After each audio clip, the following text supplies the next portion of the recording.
नमस्कार, म चेवन चन्द्र बस्नेत, धर्मदेवी नगरपालिका 9 सङ्खुवा सभा, हाल काठमाडौँ महानगरपालिका 32, जडीबुटी बाबा मार्ग।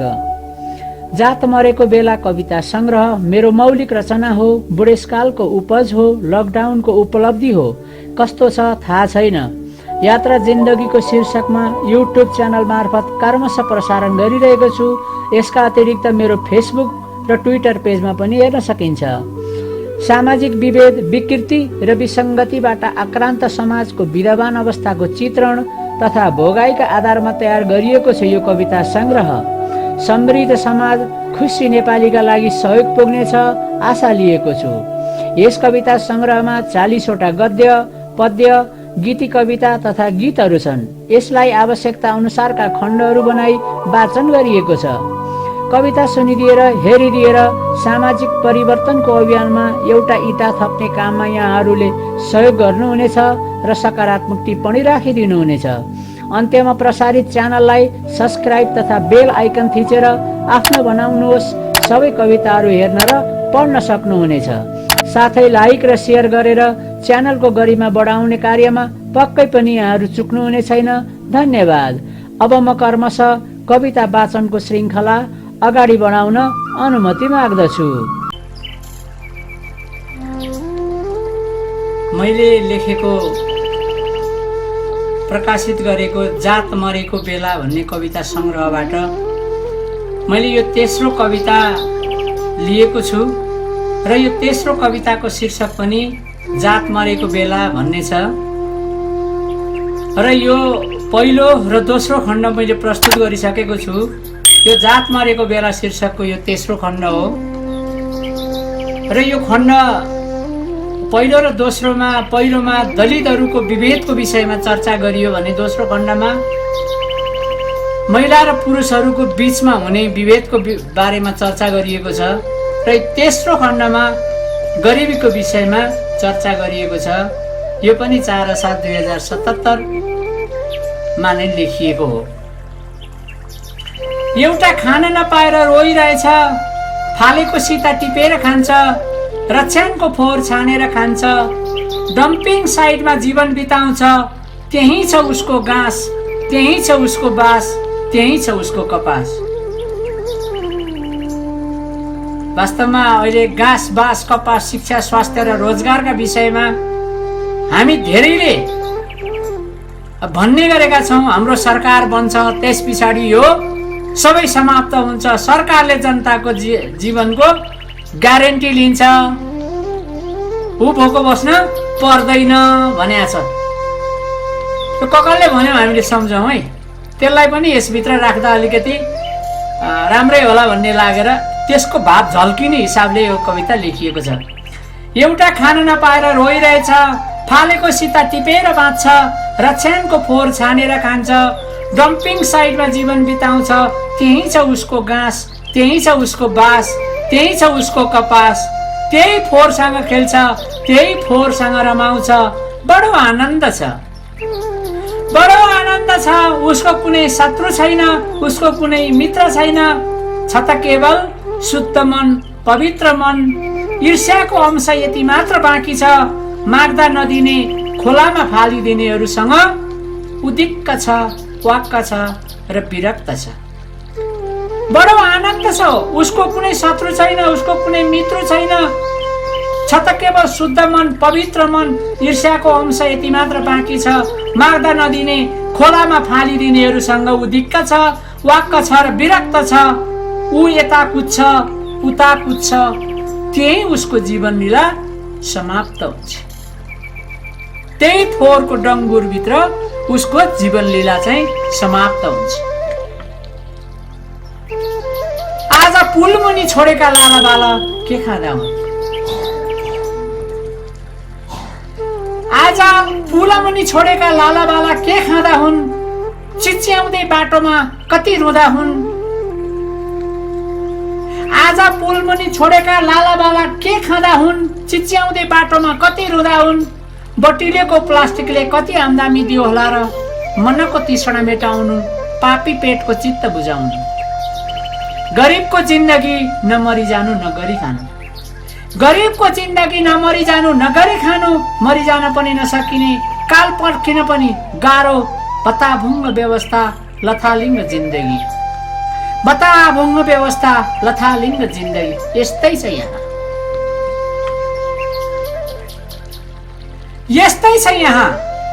कोही मागेर बाँच्छन्, कोही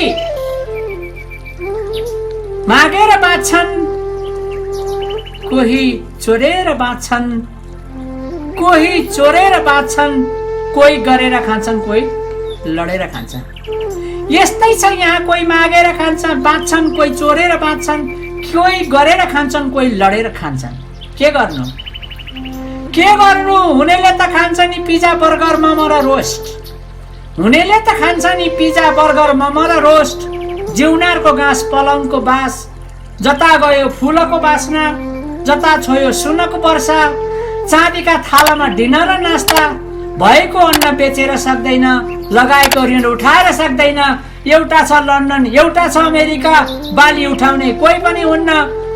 घरभरि नोकर, कोही मालिस गर्ने, कोही पूजा गर्ने। जिन्दगी त यो हो नि, आरामसँग बाँच्ने, आरामसँग मर्ने। यही समाजभित्र हेर्नु त,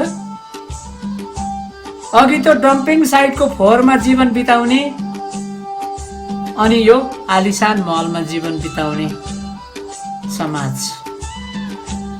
के गर्नु? हुनेले त खान्छ नि पिज्जा बर्गर मोमो र रोस्ट। जिउनारको घाँस पलङ्गको बास, जता गयो फुलको बास्ना, जता छोयो सुनको वर्षा।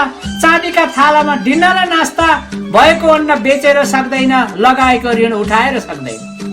एउटा छ लन्डन, एउटा छ अमेरिका, बाली उठाउने कोही पनि हुन्न। घरभरि नोकर, कोही मालिस गर्ने, कोही पूजा गर्ने। जिन्दगी त यो हो नि, आरामसँग बाँच्ने, आरामसँग मर्ने। तर विडम्बना यो हेरि नसक्नु समाजको गति, कति संगति, कति विसङ्गति।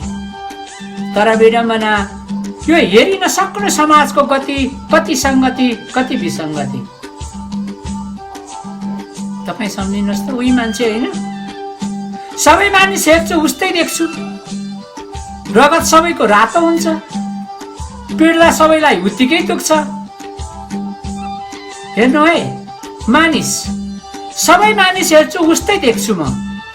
अनुहार मात्रै फरक फरक होला, अलिक अल्को र होचो होला, तर सबै मानिस एउटै देख्छु। रगत सबैको काट्यो भने रगत सबैको रातो हुन्छ, पीडा सबैलाई उत्तिकै दुख्छ। यो यथार्थ सत्य हो। सबै मानिस हेर्छु उस्तै देख्छु, रगत सबैको रातो हुन्छ, पीडा सबैलाई उत्तिकै दुख्छ। कोही पटक पटक मर्दै बाँच्दै गर्नुपर्ने, कोही आलिशानमा रमाउनु पर्ने।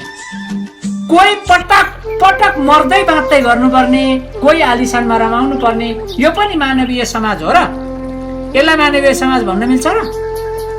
जहाँ आगो भएर डर्नु पर्ने, पानी भएर बग्नु पर्ने, आखिरी आयौँ रित्तै, जान्छौँ पनि रित्तै, लान्छौँ कि?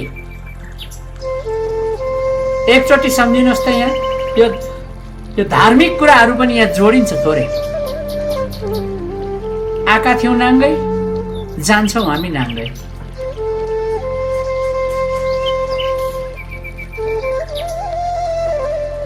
कोही पटक पटक मर्दै बाँच्दै गर्नुपर्ने, कोही आलिशानमा रमाउनु पर्ने।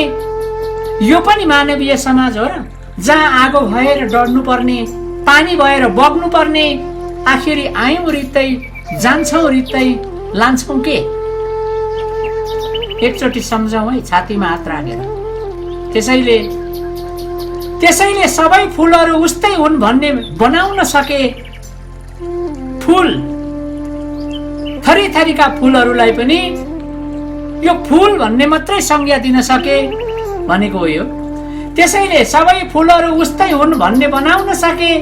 मानवले मानवको अस्तित्व स्वीकार्न सके। हुने खाने र हुँदा खाने बीचको भिन्नता मेटिए कस्तो हुन्थ्यो होला समाज? यो जुन विभेद छ यो मेटिए कस्तो हुन्थ्यो होला समाज? जब मित्रताको गाँठो कसिएर जान्थ्यो, बन्धुत्वको भावना हुर्किएर जान्थ्यो, मानवीयता मौलाएको बेला। जब मित्रताको गाँठो कसिएर जान्थ्यो, बन्धुत्वको भावना हुर्किएर जान्थ्यो, मानवीयता मौलाएको बेला कति दयावान बन्थ्यो यो दुनियाँ गरिबीको जात मरेको बेला। यो गरिबीको जात चाहिँ मरेको बेलामा दुनियाँ कति चाहिँ दयावान असल राम्रो हुन्थ्यो होला। यही कुरालाई उद्धृत गर्दै यहाँ अन्तिममा लेखेको छु, बन्धुत्वको भावना हुर्किएर जान्थ्यो, बन्धुत्वको भावना हुर्किएर जान्थ्यो, मानवीयता मौलाएको बेला कति दयावान बन्थ्यो यो दुनियाँ गरिबीको जात मरेको बेला, गरिबीको जात मरेको बेला। धन्यवाद।